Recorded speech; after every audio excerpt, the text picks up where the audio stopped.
Hello friends, welcome to my YouTube channel study 24/7। तो friends, आज की इस वीडियो में बात करेंगे हम अपने छठे लेसन प्लान के बारे में, जिसका प्रकरण है समानता। तो फ्रेंड्स, अगर आपको हिस्ट्री के लेसन प्लान चाहिए तो हमारे चैनल पे उसके 30 लेसन प्लान के वीडियो हैं, आप वहाँ से जाकर देख सकते हैं। आपको लिंक डिस्क्रिप्शन बॉक्स में दे दिया जाएगा, आप वहाँ से जाकर देख सकते हैं। और सिविक्स के भी लेसन प्लान जो है हमारे चैनल पे हैं, आप वो भी वहाँ से देख सकते हैं। और अगर आपको किसी और सब्जेक्ट के लेसन प्लान चाहिए तो आप हमें कमेंट बॉक्स में ज़रूर बताएं, हम आपको वो उस लेसन प्लान को प्रोवाइड करवाएंगे। तो आइए बात करते हैं हम अपने छठे लेसन प्लान के बारे में कि इसको कैसे बनाना है। तो फ्रेंड्स, सबसे पहले पाठ्य योजना संख्या डालेंगे। हमारा छठा लेसन प्लान है, इसलिए हम लोग 6 डाले हैं। आप अपने अकॉर्डिंग डालेंगे।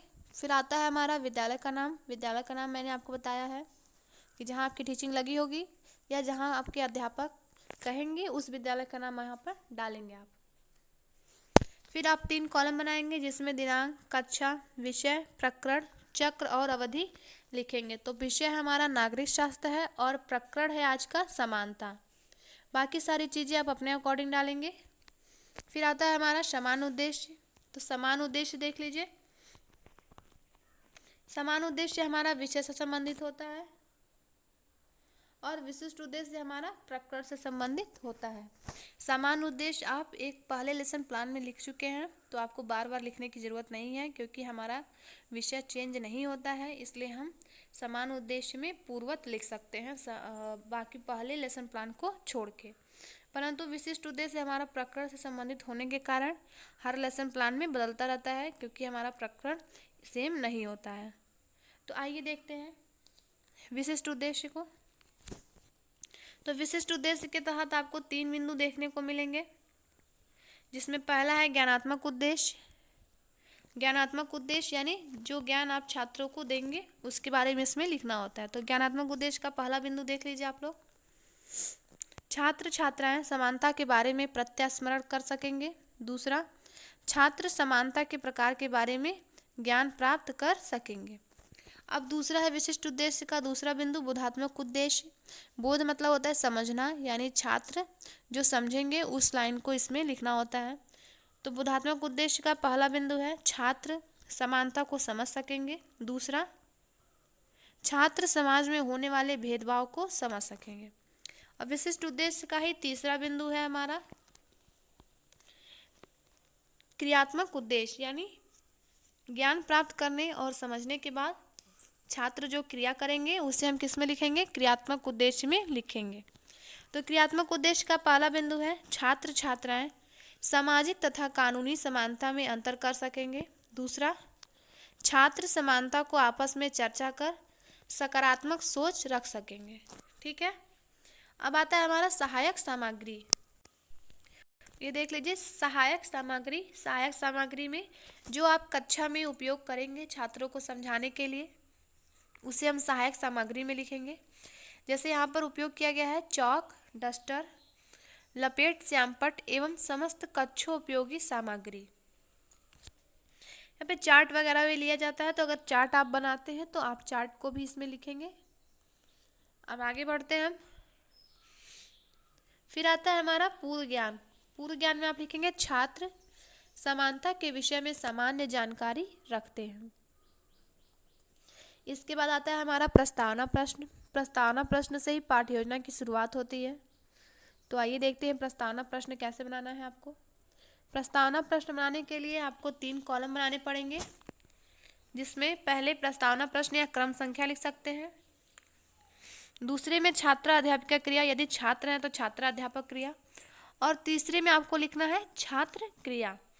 तो प्रस्तावना प्रश्न का पहला है प्रश्न, हमारे देश भारत में कितने तरह के धर्मों के लोग निवास करते हैं?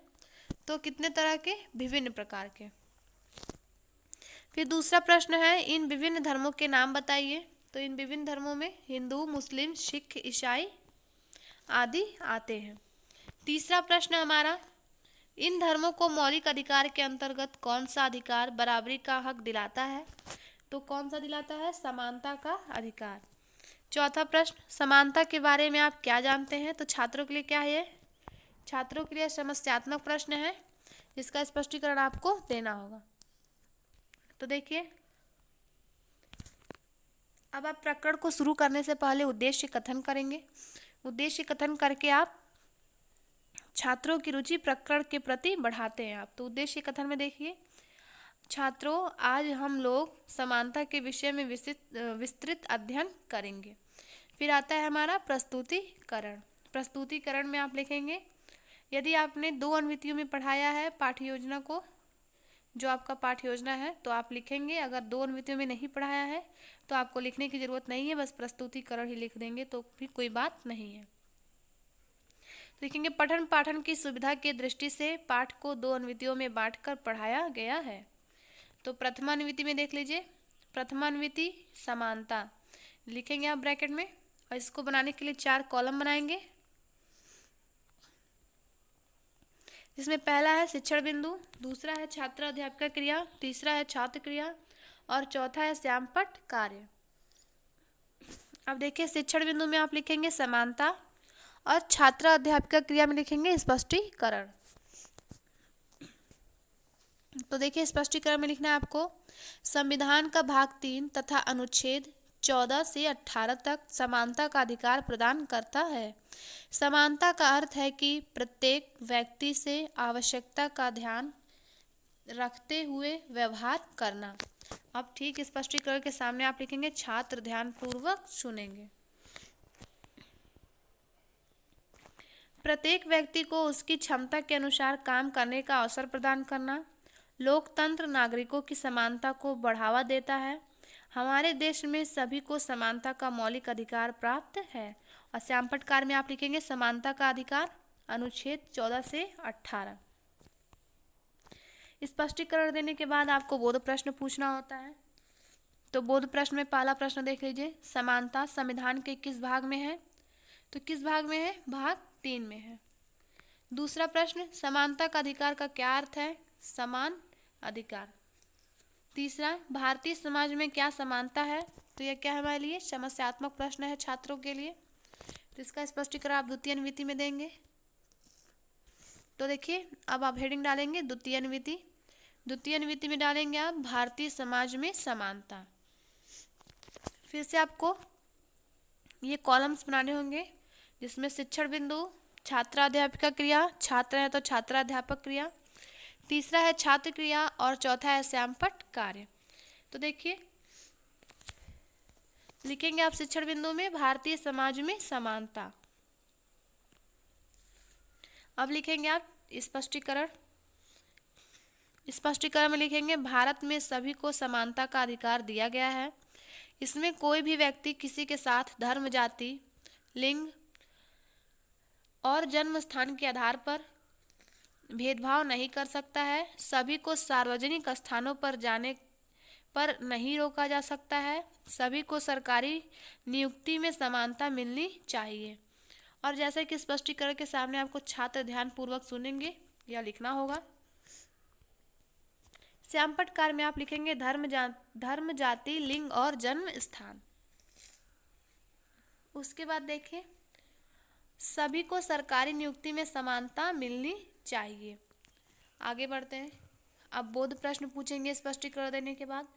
तो बोध प्रश्न का पहला प्रश्न है, क्या भारत में सभी को समानता का अधिकार दिया गया है?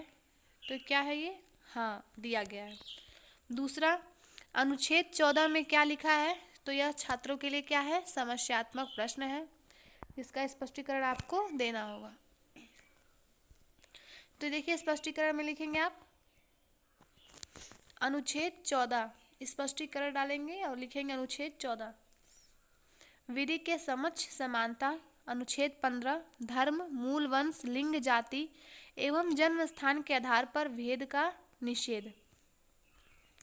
और छात्र क्रिया में आप लिखेंगे छात्र ध्यानपूर्वक सुनेंगे। फिर अनुच्छेद 16, लोक नियोजन में अवसर की समानता। अनुच्छेद 17, अस्पृश्यता, छुआछूत का अंत। अनुच्छेद 18, उपाधियों का अंत। और फिर आप बोध प्रश्न पूछेंगे। बोध प्रश्न में पहला प्रश्न है, अनुच्छेद 16 में क्या लिखा गया है? तो लोक नियोजन में अवसर की समानता लिखा गया है। दूसरा प्रश्न हमारा, छुआछूत का अंत किस अनुच्छेद में लिखा गया है? तो अनुच्छेद 17 में लिखा गया है। अब आएगा आपका निरीक्षण कार्य। तो निरीक्षण कार्य में देख लीजिए, छात्र अध्यापिका, छात्र है तो छात्र अध्यापक छात्रों को श्यामपट्ट सारांश कापी में लिखने का निर्देश देंगे तथा स्वयं कक्षा में घूम घूम कर उनके समस्याओं का समाधान करेंगे। अब आता है हमारा पुनरावृत्ति प्रश्न। तो मैंने आपको बताया है पुनरावृत्ति प्रश्न में आपको प्रकृति से ही रिलेटेड प्रश्नों को रखना होगा, वह प्रश्न रिपीटेड ना हो और आपके जो प्रश्न हो वह नए होने चाहिए। जैसे पुनरावृत्ति प्रश्न का पहला प्रश्न देख लीजिए, विधि के समझ समानता शब्द कहाँ से लिया गया है? तो कहाँ से लिया गया है? ब्रिटेन से लिया गया है। दूसरा है, विधि के समान संरक्षण शब्द कहाँ से लिया गया है? अमेरिका से लिया गया है। तीसरा प्रश्न है हमारा, अनुच्छेद 18 के अंतर्गत क्या आता है? तो क्या आता है अनुच्छेद 18 के अंतर्गत? उपाधियों का अंत। फिर आपका आता है गृह कार्य। तो गृह कार्य में आप प्रकृति से रिलेटेड कोई भी कार्य छात्रों को दे सकते हैं। जैसे यहाँ पर दिया गया है, छात्र समानता के विषय में विस्तृत अध्ययन करके आएंगे। अब आता है आपका लास्ट हेडिंग, समीक्षा। तो समीक्षा हेडिंग डाल के आप छोड़ देंगे। जब ये आपके अध्यापक और आपकी फाइल साइन होगी तब देखिए ऐसे टिप्पणी की जाएगी। जैसे यहाँ पर किया गया है, TLM का प्रयोग किया गया, शिक्षण रुचिपूर्व हो रहा है। ठीक है फ्रेंड्स, वीडियो अच्छा लगे तो लाइक करें, शेयर करें, हमारे चैनल को सब्सक्राइब करें। और जैसा कि मैंने आपको बताया है, अगर आपको किसी और सब्जेक्ट का लेसन प्लान चाहिए तो आप हमें कमेंट बॉक्स में ज़रूर बताएं। थैंक यू फ्रेंड्स, मिलते हैं नेक्स्ट वीडियो में।